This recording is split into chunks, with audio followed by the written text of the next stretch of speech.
the Radio Society of Great Britain is proud to sponsor TX Factor.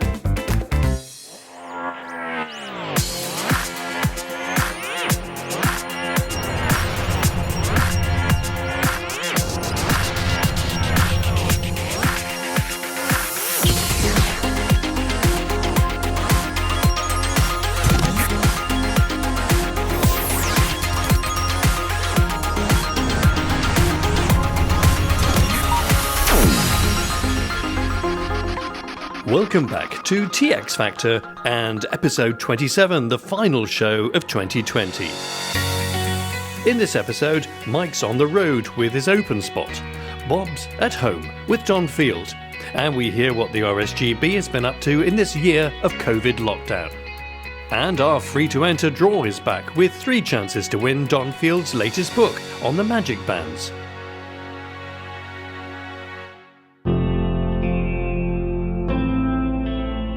But first, just weeks before the March lockdown, we sent Bob to sunny Somerset and the new QTH of Practical Wireless editor Don Field.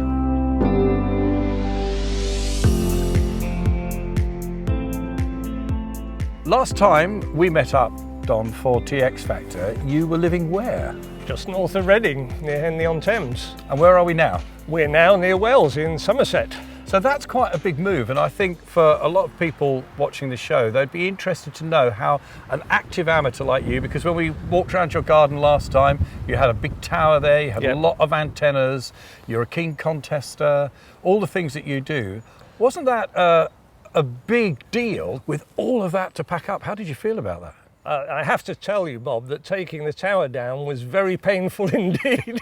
It seemed like the end of an era. Yeah. We've been talking from a family point of view and other points of view that we wanted to get away from the southeast, and this area made sense for us. Our daughter-in-law grew up in Yeovil, and as it turns out, she and our son have moved down to the area as well. But how was it going to work out from a radio point of view?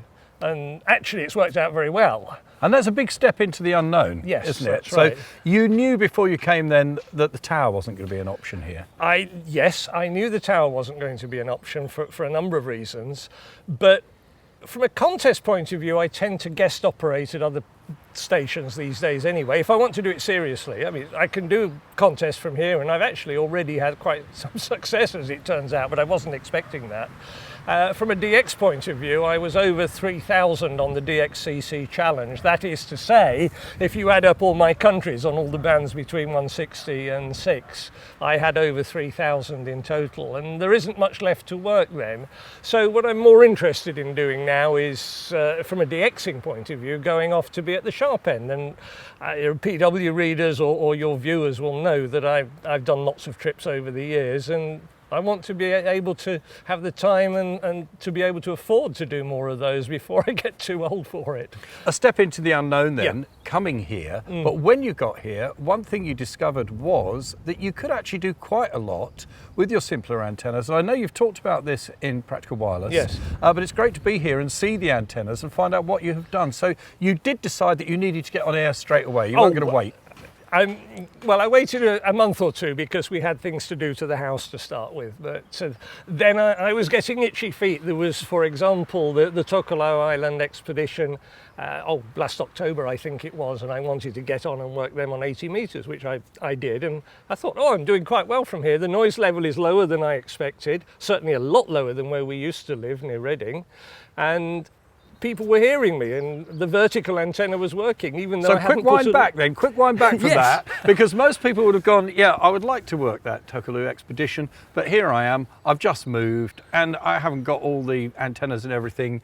But what you did, being a radio amateur who still likes to experiment and see how you could do stuff, you came up with a solution, which is over here behind us. It is indeed. It's a fiberglass pole, 50 foot or so high, wire going up the side, works perfectly on 80 metres. And you just put some radials, on top the of the grass here. Yes, Yeah. well, my wife is looking I just fell over to them me. just now. You've got them on the top of I the grass. will bury them, honest. Yeah.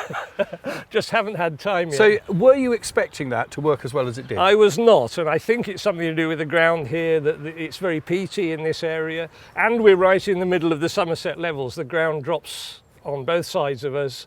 The Pacific is somewhere over there. You can see the Mendips in the distance. A fair distance over there, Yeah. it has to be said. But Well, yes, but, Yeah. but it's a clearer takeoff than we Yeah. had, funnily enough, at the last house where the Chilterns rose up behind us. And what about the noise level here then, Dom?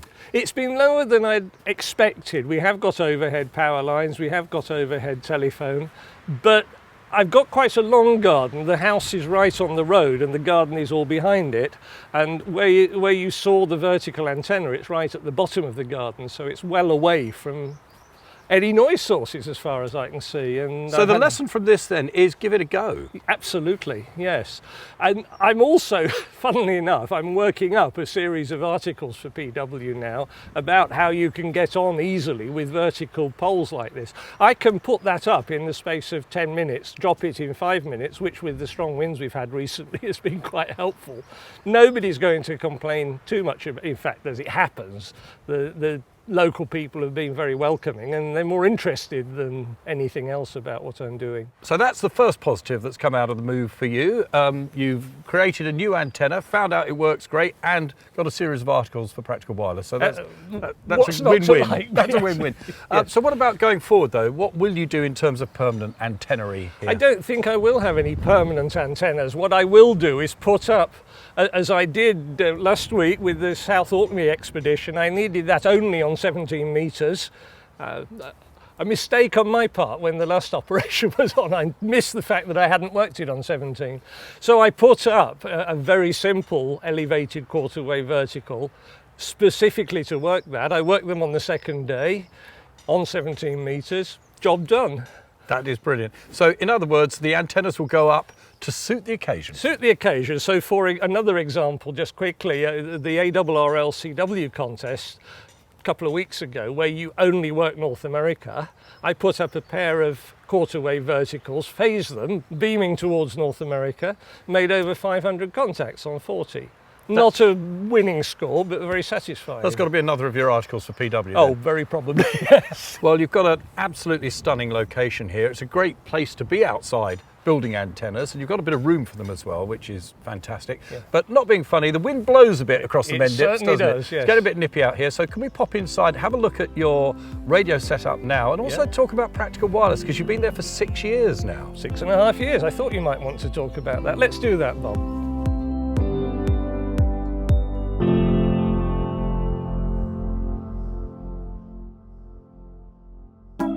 We'll be back in the warm with Bob and Don later in the show. Coming up is an item we filmed back in March with Bob and Mike setting up an OpenSpot Gateway. And that's after the break. The Radio Society of Great Britain is proud to sponsor TX Factor. Have you gained your license recently or rediscovered your love of amateur radio? If so, have you joined the Radio Society of Great Britain yet? Here are the top 6 reasons why being an RSGB member is a great choice to make. Radcom is a respected publication throughout the world. Radcom Basics, a bi-monthly digital publication that explores topics in a straightforward and accessible way. Just the thing if you're starting out or want to try a new aspect of amateur radio. And Radcom Plus, a regular digital supplement for people who want to dig deeper into the technical aspects of amateur radio. Enjoy members-only online content, including archive material, the digital version of Radcom, and other special members' information. Our regional teams are there to help solve local issues and to represent your views. Our specialist committees give you the important guidance on issues such as EMC, interference, and planning permission. You can also have a copy of our members-only planning advice booklet. Receive at least 15% discount on around 200 amateur radio book titles and branded merchandise. The QSL Bureau service enables you to exchange QSL cards in bulk at a fraction of the cost of posting them yourself, especially if your contact is overseas. And with over 60 contests each year and countless awards, there's a lot to get involved in. All this costs just over £4 per month by direct debit for UK members. The RSGB exists to protect, promote and enhance the use, understanding and enjoyment of wireless communication. In both the UK and overseas, we influence government and international policy on radio spectrum matters. So why not add your voice to ours by becoming a member?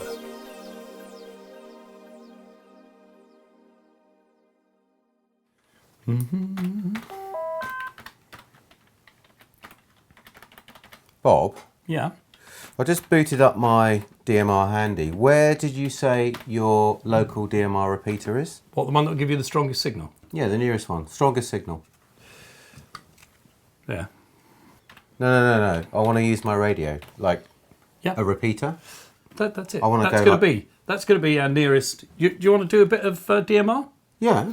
This is the OpenSpot 2, which is the current one that's in the shops. There's an OpenSpot 3. Wait. No, you don't Anything use it like that? No. Hand it over. We'll sort it out for you. Many of you may have already seen and used the OpenSpot 1, and so this is the one that came after that, the OpenSpot 2. What's different about this? Well, the OpenSpot 1 you had to physically plug into a router with a cable. This has got Wi-Fi built into it. So that means anywhere we've got Wi-Fi, we've got connection to the DMR network or D-Star or Fusion with this, whichever you want to use it for. And one way of taking the Wi-Fi with you wherever you go is to use your phone. So you can tether this to this, and we're in business wherever we are. One interesting thing about the OpenSpot 2 is it's about to be superseded by the OpenSpot 3. And the biggest difference, I think, between the 2 and the 3 is, as you can see, this one's got a little miniature USB socket on the back, which is where we plug the power in. We don't need to actually connect it to a computer to get it set up, like you used to have to with the OpenSpot 1, because we'll connect it through the Wi-Fi, but you've got to power it up. So it's got that mini USB socket in the back. It comes with a power supply that will plug into it, so you can use it at home, also useful for the first setup. But have you got a USB socket in your car? Definitely. Yeah. Then we'll be in business. We'll be able to power this one up. The OpenSpot 3 comes with a rechargeable battery built in, which means you can charge it up at home, and then you can literally take it anywhere with your cordless phone, because that doesn't need to be plugged into anything as long as you remember to charge it up. So with the 2 of these and your handy, you can take your DMR or your D-Star or your Fusion wherever you want to go. But first step with your OpenSpot 2, set it up. When you first power up the OpenSpot 2, it does this flashing white pulsing light. For those of us old enough to remember Captain Scarlet, it's like the Mysterons are in there, and it sort of blinks away to itself, and that's telling us that it's set itself up as its own Wi-Fi hotspot, because the first thing we need to do is connect our phone here to this so that we can begin the configuration, because it needs to be told which Wi-Fi network we want it to actually connect to long term for all our DMRing. So to start with, we're going to just go in here and have a look in the Wi-Fi networks that are available to me here. Oops, I'm going to need to turn that on first of all. We can see one of the networks that's now on offer to us is OpenSpot 2 AP, which is coming from that great distance there. And when we tap on that, it will open up a special page. And now we're communicating directly with the OpenSpot 2. And we need to tell it what Wi-Fi connection we want it to use when we get out there in the wild. And that's actually going to be Mike's phone. So let's just wait for this to sort itself out, and we'll get the page up. There we are. We're in the United Kingdom as far as we know. Tap on there. There we go. Now it's asking which Wi-Fi network we'd like it to log on to. So can I borrow your phone, Mike? Yep. Thank you very much indeed. So if we get Mike's phone in here, we just have to go into, this is an Android phone, but you can do the same thing, of course, on your iOS phone. Into connections, down to mobile hotspot and tethering. Make sure it's turned on. And make sure you know what the password is. And that being the case, if we put him down there, if we do a quick scan, there it is, there's Mike's phone.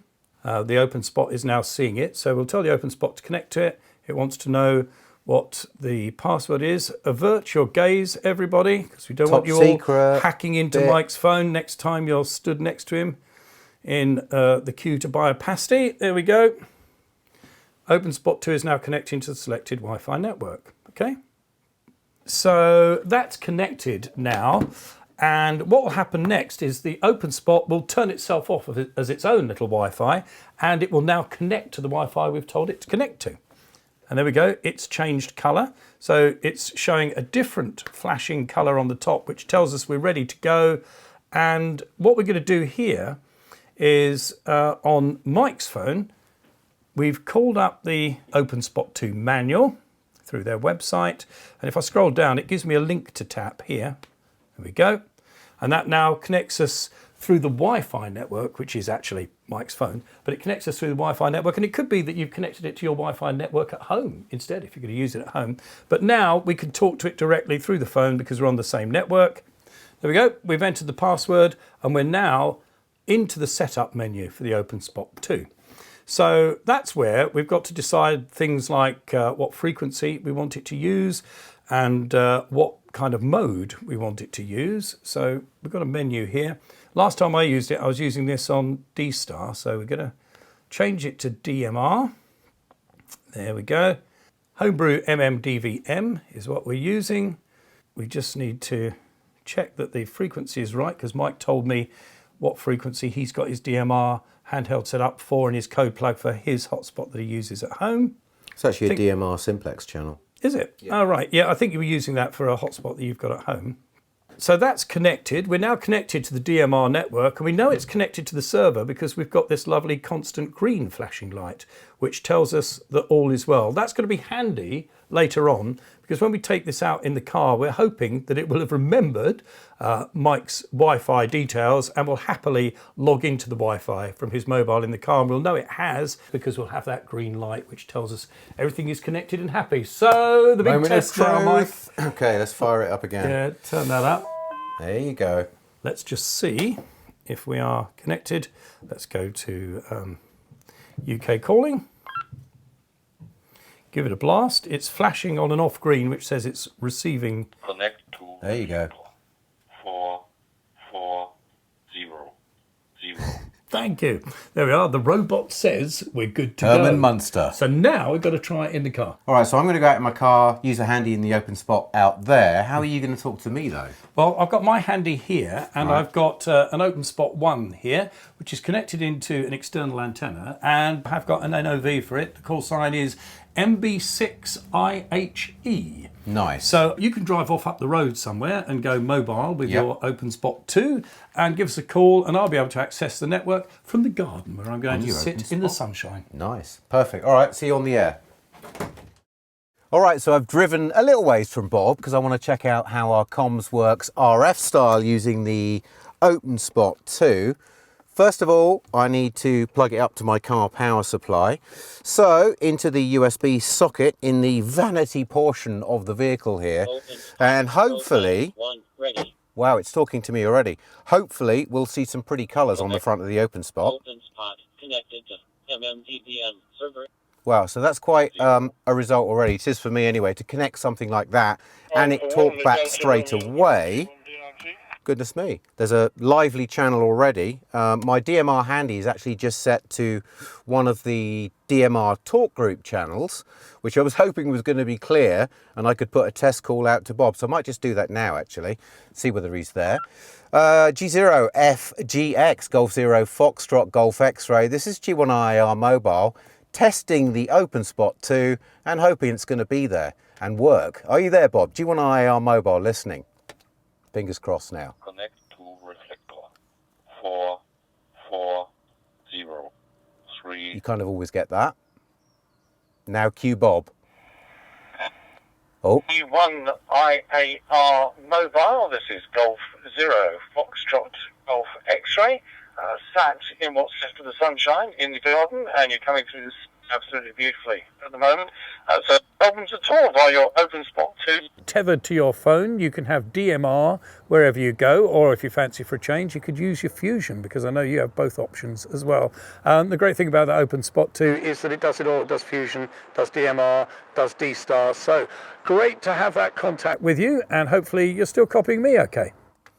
G0FGX, G0FGX, G1IR. Great to make contact with you, Bob, and glad you're enjoying the comfort and the warmth of your home. Actually, I've just driven up the road a little ways from you, so I'm sat here in the comfort of my own vehicle, and it's not pouring with rain, which makes a change for me. But having got this to work now, do you reckon now is a good time for me to come back to G0FGX base and crack open a cold beer? What do you reckon? G1IR listening?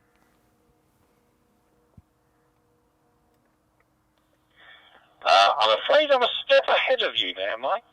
Because I've started on the cold beer. Not sure how many are left in the fridge, but Come back and we'll see if there's any left in the fridge when you get here. There won't be, you can guarantee that.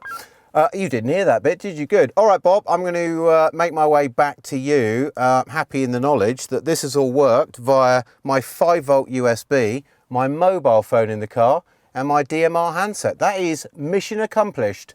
And this is G1IR, over and out. all right, catch you later, G0FGX clear. Sadly, this was the last one. Mind you, it's going to take him a while to get back here. By the time he gets here, I'll have drunk it. This is the life. Still to come, we're back indoors with Don Field and are free to enter draw with 3 chances to win a copy of Don's latest book, A Guide to 6 and 4 Meters, The Magic Bands. But now the RSGB's Steve Thomas reveals some amazing news of this summer's revival of amateur radio in the UK and how the Society's been dealing with the needs of newly licensed amateurs. With me is Steve Thomas, M1 ACB, the General Manager of the RSGB. What a few months it's been. Steve, tell us about how the Society has been adapting to what's happened over recent months. Yeah, it's been a fantastic challenge over the last 6 months now. During the COVID lockdown, we started the end of March by sending all the staff home, which didn't sound like a great way to support amateurs, but we were very keen that we wanted to support amateurs as best we could through the lockdown. So the RSGB's only 16 staff, 10 full-time and 6 part-time. And by the end of March, we'd sent them all home, working safely. The other thing we had to do, of course, was close the NRC, which is where we're sitting now. And that was a big step for us because we saw 97,000 people through here last year, which was fantastic. But of course, that's all been stopped since we closed it at the end of March. There's been so many challenges through this time. Just as a few examples, then one of our warehouse contractors had to close for health reasons. So we were shipping books out of the office. We had staff members taking deliveries at home. And this was all just so that we could carry on looking after radio amateurs and those people that were interested in radio, in amateur radio, because that's grown tremendously during this time. The other thing that happened is that we had to suspend exams, at least for a few weeks, because clubs just couldn't meet and couldn't invigilate the exams. So we paused everything for 2 weeks, but then we introduced online remote invigilation of exams, which has been a huge success. Now, during this time, we've also created the Beyond Exams initiative to try and encourage radio amateurs to try new things. We've launched the Tonight at 8 webinar series just to let people see some of the breadth of amateur radio and, again, things they can try. And we've also launched the Hope QSO party, which was a midweek contest for those people that were locked down at home. Now, all of those have been tremendously successful. But what happened during that as well, we decided to launch the largest media campaign that the RSGB has ever run. Tell us about that, because it's interesting that really, despite all the difficulties you've just outlined and the Society rising to those challenges, through the difficulties of COVID-19, amateur radio is booming, isn't it? Oh, it's absolutely booming. And that's really partly because of the offering the remote online exams, but also we think because of the Get on the Air to Care campaign that we launched with the NHS. So how did that come about? Where did the idea for that come from? We had a call from Paul Devlin, who's one of our volunteers as well, but he works for the NHS in the improvement team. And he just suggested that we look at a campaign together. Now, we've got experience of working with Paul. He launched a radio station, GB1 at NHS, and we actually did that from the NRC once with him. That was fantastically successful and got some good visibility within the NHS. So we thought we could make this a great campaign, and so it has turned out, beyond anything we ever expected. So you have this idea and you think, yes, this is a good thing to do at the moment. You must have been surprised at the response you got from the media. Oh, we had a fantastic response to the media, and we're still getting it today. So we launched on World Amateur Radio Day with just a short video, and Heather, our communications manager, sent out 100 or more press releases, and we had a huge response to that. And we know we've been working with a media monitoring company just to try and work out what the potential reach has actually been.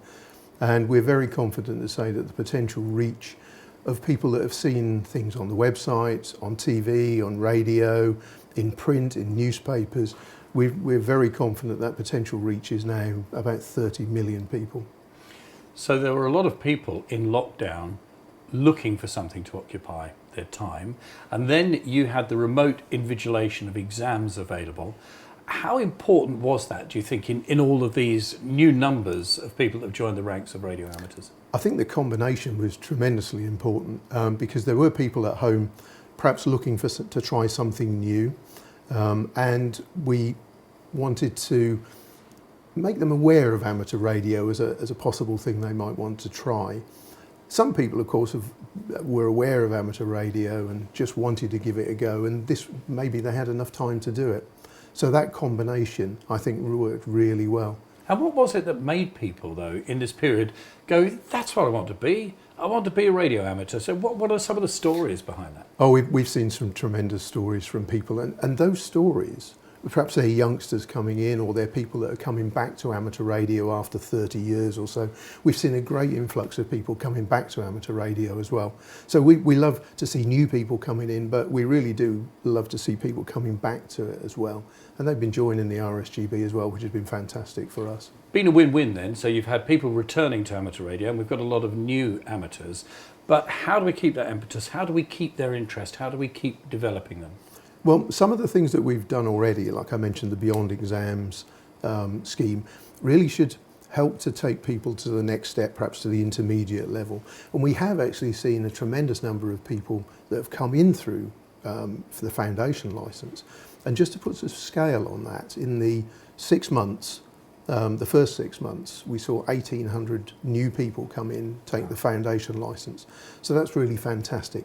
But then as soon as we opened it up to the intermediate licence as well, then we saw a lot of people go through, and there's a lot of people in chain to take the intermediate licence as well. So we think these people that are coming in are really keen to progress. Of course, you've got the difficulties, though, of normal times not having returned. So you've got to do all that development within the restrictions we have at the moment. Yes, no physical club meetings, right. for example. No, but there's been some groups that have been creating online training, and that's really what's helped this. So we've created the online remote invigilation exams, but there's been groups creating online training as well.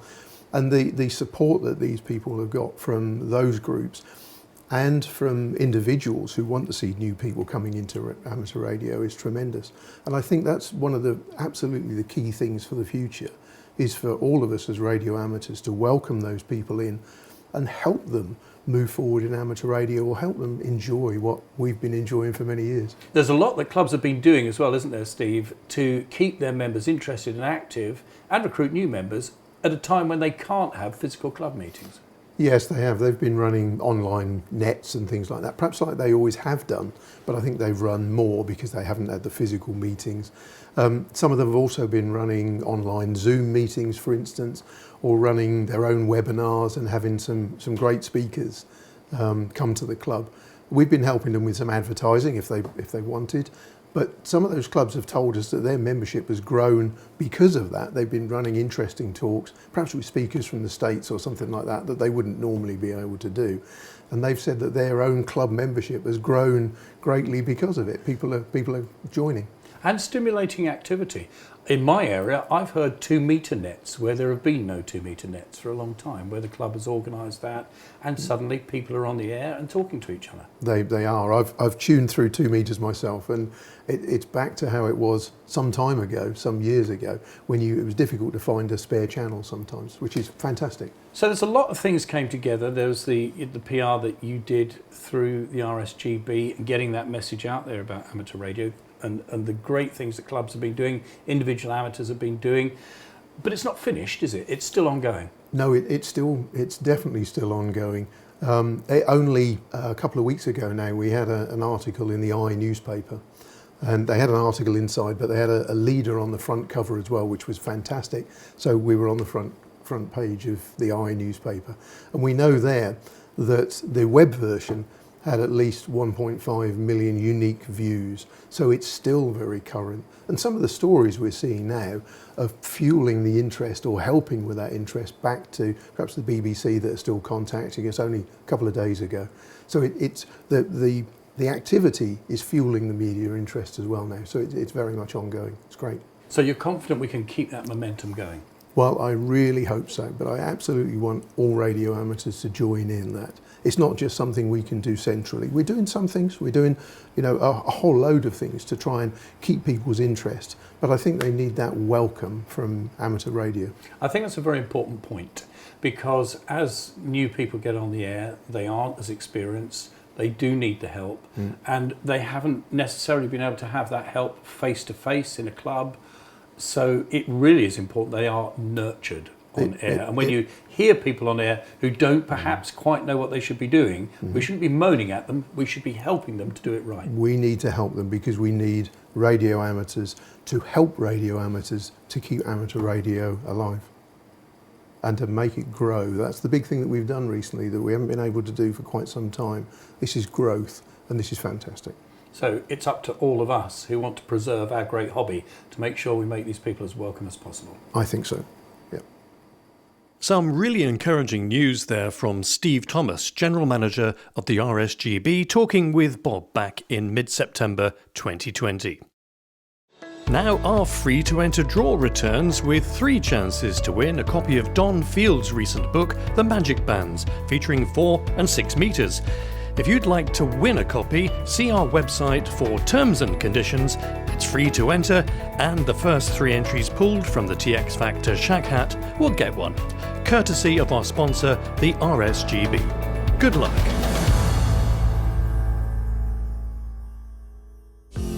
Back now to our visit with Don Field, editor of Practical Wireless magazine, at his new QTH near Wells in Somerset, filmed just prior to lockdown in March 2020.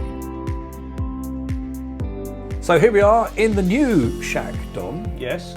Which I guess is probably a bit of a work in progress, is it? It certainly is. I had to tidy it up for your arrival. It's not really a permanent shack yet, but I'm having quite a lot of success already. And I noticed, interestingly, when we came and visited you last time, the shack and the PW office, if you like, were in the same room, and they have gone into different parts of the house here. They have gone into different parts of the house, yes.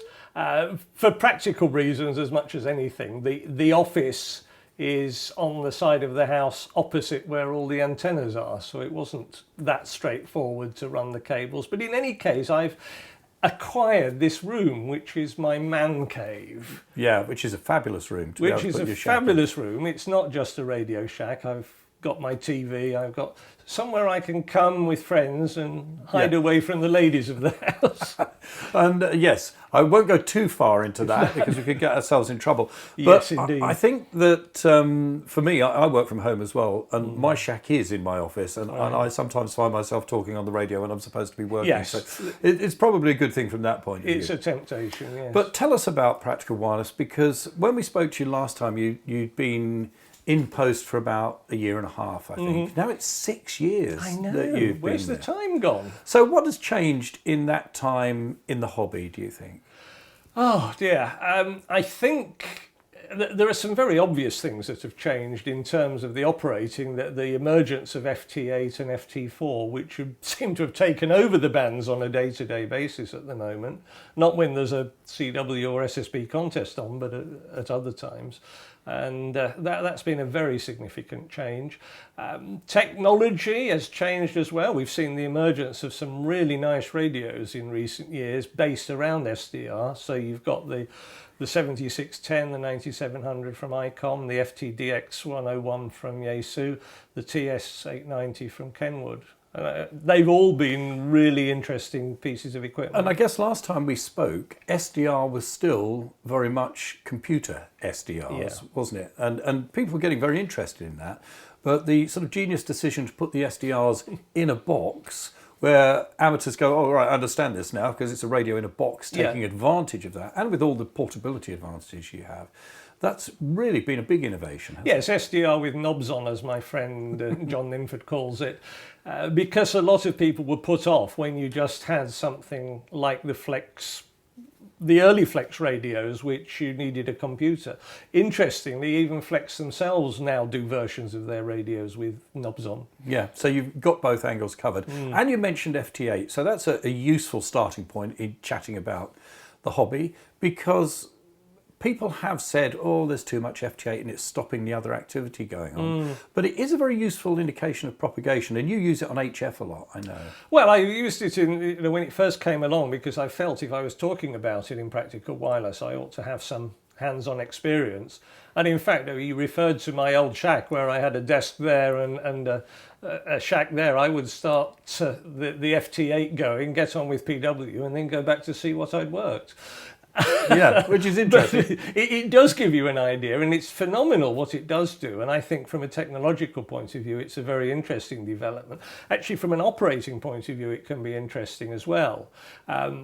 Insofar as people who are in an apartment with limited antennas and so on can work stuff that they probably wouldn't be able to work on the regular modes. And you travel around the world with your, which we'll get on to later on, with your de-expedition interests and your contesting interests, and you've seen that. I've seen that, yes. I mean, one example, and I did write up the trip in PW, but I spent a week in the Philippines and got to meet some amateurs there. And one or two of the guys were saying, well, I can't afford an amplifier and a big radio. I live in an apartment block. I can't put up a tower or anything. FT8 gets me on the air. And I probably couldn't hold a long conversation in English either. But again, it doesn't matter with FT8 because it's a very formalised QSO structure. Mind you, you're a fan of the original brilliant weak signal mode, which is CW. So. I certainly am, yes. And that always works. That works pretty well. There's a lot of debate about how deep FT8 can dig down below the noise, and can it beat CW? And I'm not convinced. And the human ear. Yeah. As a filter. The human ear as a filter. I after all the years of listening to CW, I can copy a CW signal well down in the noise. Yeah, that's a very interesting one. So what about the other innovations, though, in the hobby? So digital voice has been a big thing that's come on a lot since we last Yes, talked. I mean, it was going, as you know, when we met before, but it certainly has come on a long way. It's very, very popular. A lot of the newer foundation licensees find that low power on VHF gets them a long way. By using digital voice, they can work locally, but they can also link into the internet and talk to people on the other side of the world. And I know that there's been a debate in the letters pages of Practical Wireless, and it's one that rages in the clubs and on the forums everywhere, is, amateur radio. Is this real amateur radio? Which bits are real amateur radio and which aren't? And yes. Some people are very purist about that. Oh, they really are. And I have friends who think as soon as you link to the internet, you've sold your soul to the devil. As far as I'm concerned, if there's RF somewhere in the chain on an amateur band, then you need an amateur license, and that's amateur radio. And DMR and D-Star and so on all fit into that nicely. FT8 I don't have a problem with, as long as there's an amateur keeping an eye on it. I think where we've had some real issues recently is to do with remote operation of your station. And that's because I think it's been abused by some. So they'll enter a contest and claim to have worked things that they actually couldn't hear, except that they're using a remote receiver. An interesting one, because there's a guy I hear on 20 metres from Florida, who I thought, that's strange, hearing Florida at the moment, but his station is in Maine, I think. Right, yes. Or somewhere on the East Coast. That's fine, yes. I mean, that's within the country and within the rules of most... Yeah, but you hear him saying, here, I'm in Florida, Yeah, and it's sure. just... And it only comes up later in the conversation that you might find out that it's not there. And if people do that in contests, then that's going to be very confusing. Well, and most contest rules say that the station needs to be within a curtilage of 500 metre radius or whatever. So if you're using a remote receiver 1,000 miles away, but I have no issue with a contest station being there and somebody sitting there 100 miles away and operating it, provided the contest station is on one site. But that is one of the solutions, though, can be a good solution for people who live somewhere where their noise level is quite high, is that you can use one of the web SDRs for your receiver, Yes. or a remote receiver somewhere else. If It you're will enable you to hear stuff just for normal QSLs. Yeah, no, sure. And if you're happy to do that and you're not applying for an award or taking part in a contest where that would be outside the rules, then fine, I don't have a problem with that. But we do have some interesting situations, like being on the other side of the world for a de-expedition, and you lost propagation to, say, Europe 2 or 3 hours earlier, and then an S9 European signal calls you, and you think, No, they're not in Europe. They're not in Europe. Yeah, I can see that would be very frustrating, because the point about your big interest of those de-expeditions is achieving all of this Yes, it is. by radio, Yes, that's right. point to point. Yeah, absolutely. And tell us a bit about some of that you've done since we've spoken last, because I know that is you really love that, getting out there Yes. and being on the other end of the pile-up. Being on the other end of the pile-up, and indeed one of the reasons for downsizing, although we seem to have ended up in a bigger house than the one we lived in before, was to free up a little bit of cash to do a few more of these trips before I get too geriatric to do them. Yes, so I've still been going off quite regularly. There's a small group of us who go off on expeditions and go off to interesting places. We haven't done anything for the last couple of years because the propagation has been dismal, and you don't want to go halfway around the world and then find that you can't work anybody. And the group, I wasn't with them last time they went, but they found they had to use FT8, just going back to that conversation, at certain times of the day because the signals were so weak on the other modes. So hopefully, if we're going the right way now with the sunspot cycle, we will see some more interesting de-expeditions coming up. Yes, and there's been some interesting ones already been announced for this autumn, obviously hoping that things will improve.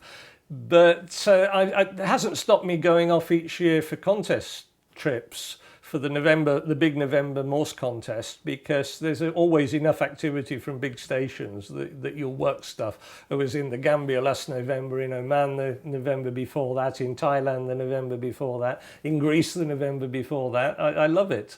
You get to experience propagation from new places, you get to meet different people. I've always been hosted well when I've been guest operating somewhere.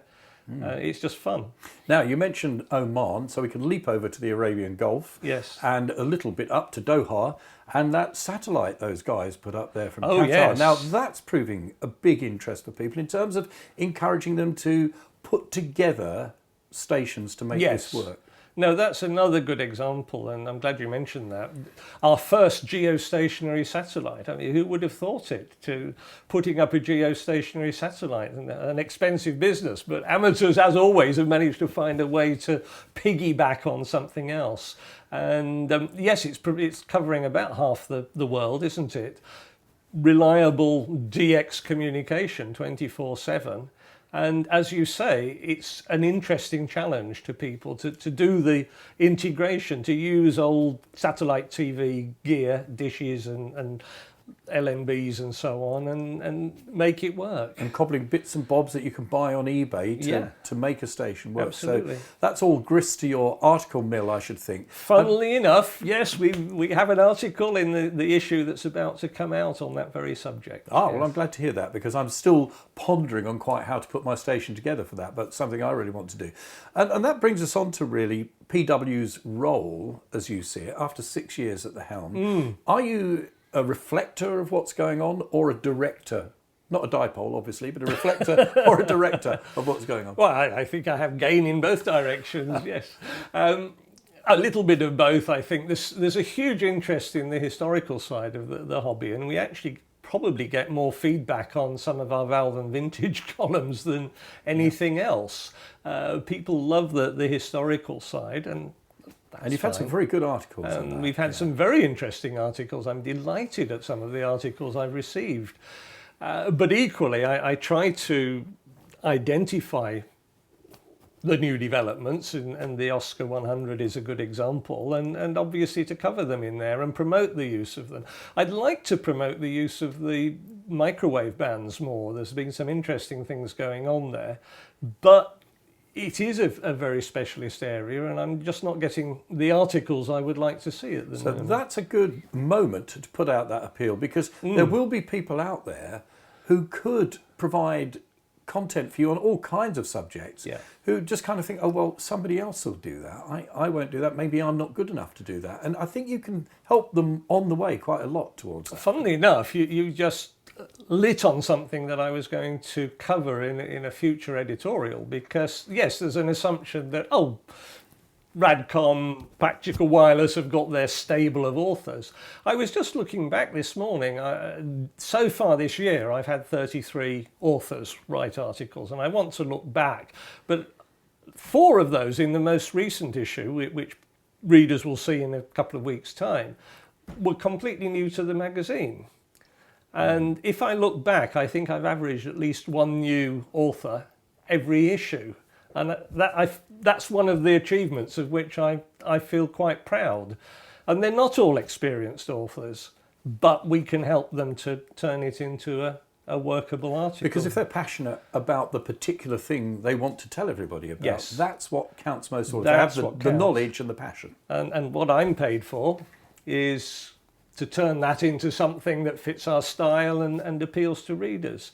Yeah. But the passion will come over, and that's great. And I'm particularly looking for constructional articles, because, again, there's the assumption, well, I've built this, but other people are not interested, or they just put a little bit of detail on the internet. But there's an insatiable desire by our readers to read about projects, and they don't have to be complex ones. I'm working up the idea of a constructional article competition at the moment, just to encourage people.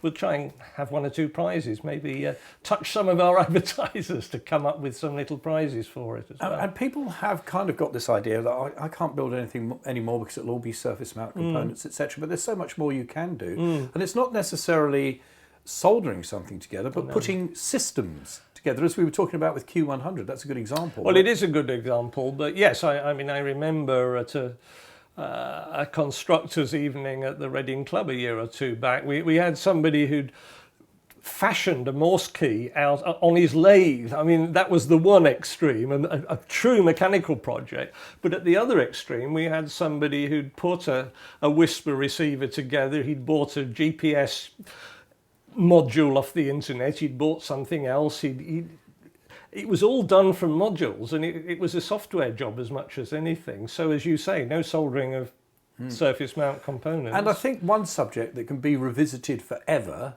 as new amateurs come into the hobby, and as we forget stuff that we've seen before, is antennas. Absolutely, yes. There's always an interest, as you've proved yourself with what you've done. What I've done here, you popped up in your garden here to do the jobs. Yes. The fact that there are simple antennas that everybody could put together if they wanted to. I used to think that there were no more antenna articles to be written, because you can't change the physics at the end of the day. A dipole is a dipole, and you can bend it, you can do it vertically, you can put a reflector and director on it.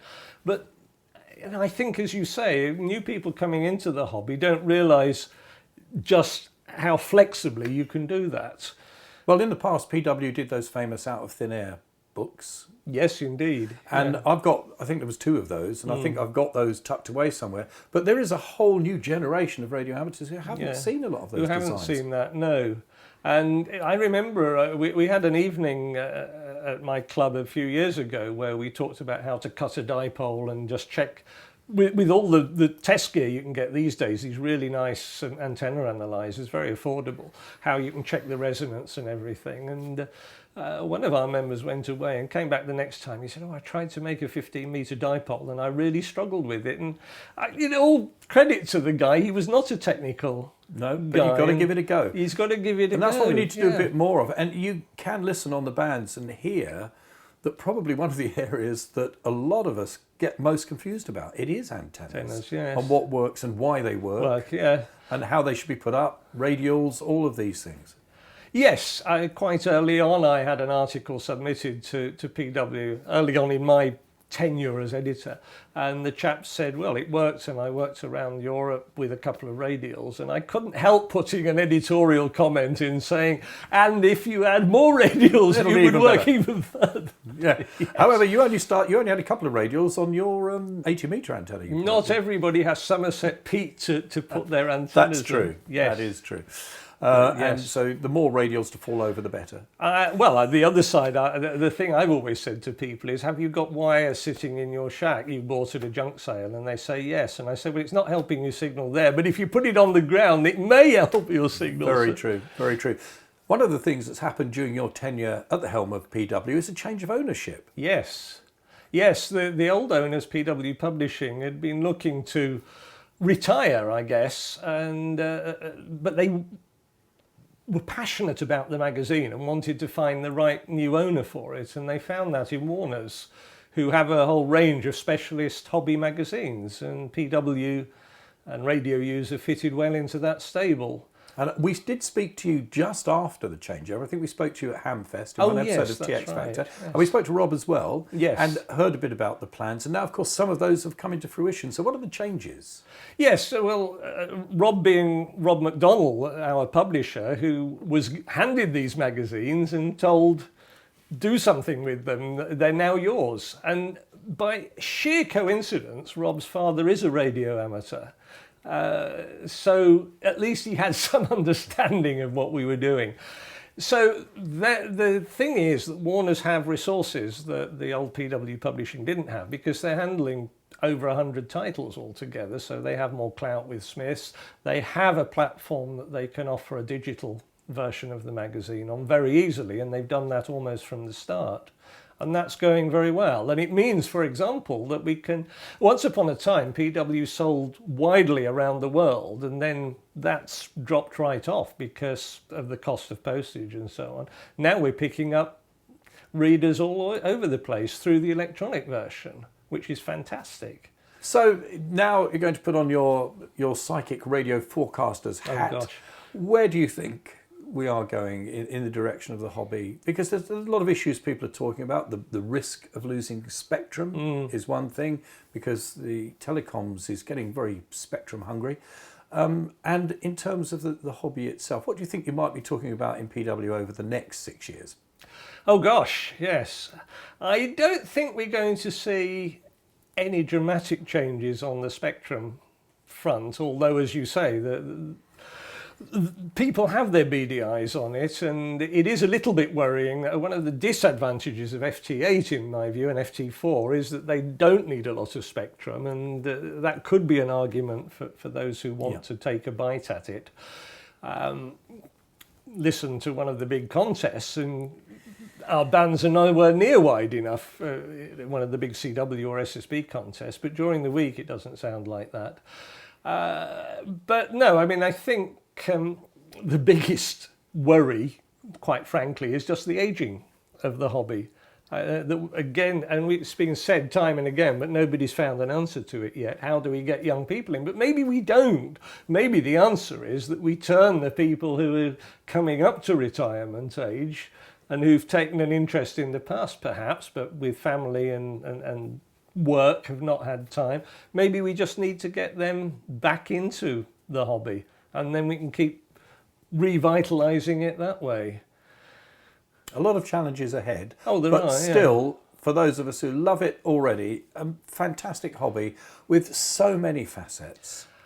When I started, over 50 years ago now, yes, it was a fairly simple hobby. You were starting to see repeaters on 2 meters and so on, but that was about as far as it went. And now with all these new modes, with all the new things that you can do, all the computerization, all the systems integration challenges that you were talking about, the hobby has such a wide appeal. I think it's going to keep us going for a while yet. We celebrated whatever it was, 85 years, well, we're up to 87 years, I think, of PW. I'm sure we'll see our centenary before we're finished. I hope I'm around to read that centenary copy, Don. Yes, well, I'm not sure I'll be the editor then, but we shall see. Well, Don, we hope you'll be at the PW helm for many more years to come, and thanks for having us at home. That wraps up TX Factor for another year. We'll be back in 2021 with a new show and a new format. So we hope you'll remain with us and subscribe to our YouTube channel. In the meantime, see our website for all our past episodes and the latest updates. Keep safe and a happy new year. From all the TX Factor team, thanks for watching. 7-3. The Radio Society of Great Britain is proud to sponsor TX Factor.